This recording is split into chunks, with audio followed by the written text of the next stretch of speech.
one of the things that we had talked about before, please drop this on your listeners. The difference are when you are your brand. That's the right. difference between that right there. That's Is that exactly something that right. you told me a couple of days ago that a lot of people don't get? Yeah, a lot of people don't get the understanding of there is a hard separation between what the brand is and what the business is, and when you're the business and when you're the brand. So let's use Sha'Carri to break that down, right? Sha'Carri is attached to a major business, Nike. Yes. They're her sponsors. When people don't understand in that track world is these sponsors make sure you're able to show up and show out, that you're able to spend all your time training and not working at Home Depot part-time, that you are able to wear the nice gear, get the commercial time, all of those things.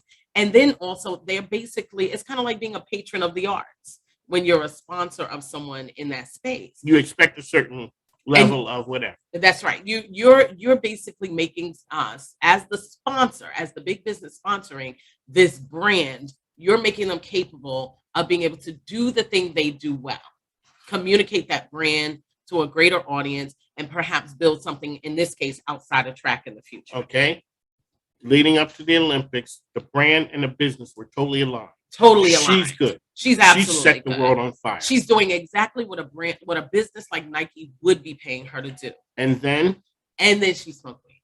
Okay. And that is when it becomes difficult for a business to stand by a brand, right? The business is sponsoring the opportunity for you to make the money.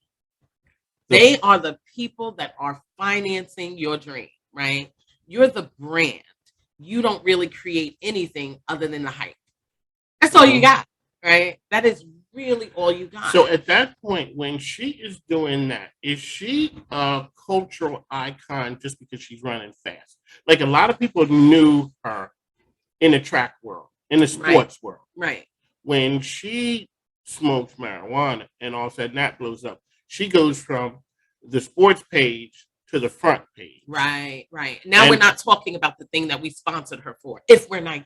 Right. Okay. So what happens then? So then what happened? So what Sha'Carri did wrong right away was she made a decision that what my grandfather or some of the older people say, you read your own press. Yes. Right. You believe the hype about yourself, but you're still just the brand. And it's important to recognize that being just the brand is not good enough until you own the business.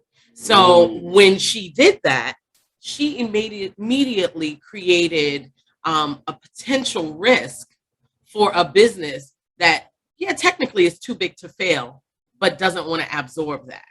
However, what they did was they stood beside her. You know why they stood beside her? She's still a winner. Yes. At that point in time, she's still a winner. She's just a winner who made a mistake. She has an opportunity to bounce back from it. She's young. We all recognize what it's like to be young. I'm sure there are young executives at Nike that were able to kind of smooth some of this over. Great. Fast forward. Where are we? We're at post-Olympics race, one of the major races of the season, right?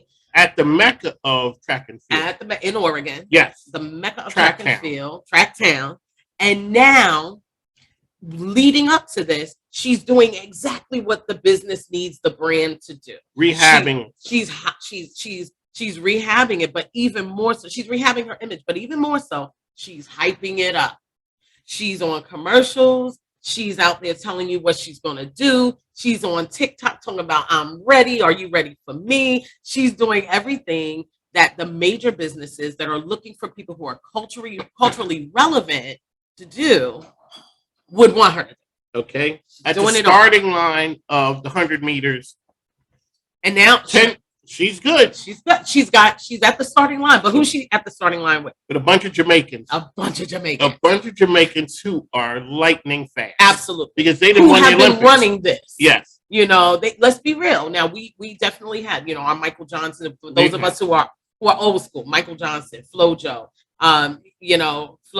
Jackie Joyner-Kersee, Gail Devers. We had all those people. Mo Green, Otto Bolden. We had all those people. But we didn't have Usain Bolt. We didn't have that level of and a number brand of recognition. Right. He's the fastest man in the world. Fastest man in the world. And they had the fastest woman in the world. But he is the fastest man in the world was a phenomenal brand as well. Yeah, he was.